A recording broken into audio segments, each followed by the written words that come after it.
Hey guys, let's change out this old nasty Detex. First, we are going to take the old lock body out so we can reuse it. We'll unscrew this guy,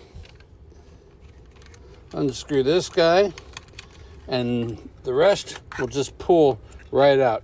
This is what we're trying to get to. They have a tool for this. I don't have one, so I just use a screwdriver right in here and I smack it, and then we just spin that nut right off like this. Boom-o.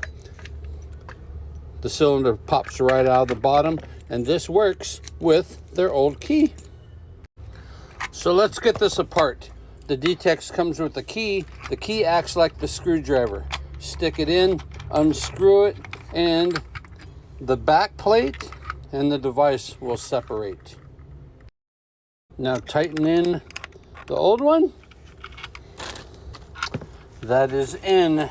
We just transferred the lock that was on there to the new device. Let's see if it works. Whoops. Test the key.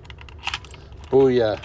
Now let's put this thing back together. This goes on the lock body. Screw everything back on. Only 2 screws, that makes it nice. And there's 2 little grooves that set this plate in there. Very easy to work. Now let's see if our key turns it off, turns it on. Perfect. You can see here, it throws up here, it throws the switch. Turn it. Booyah. That's it. We have now a new working Detex. Gonna go back on the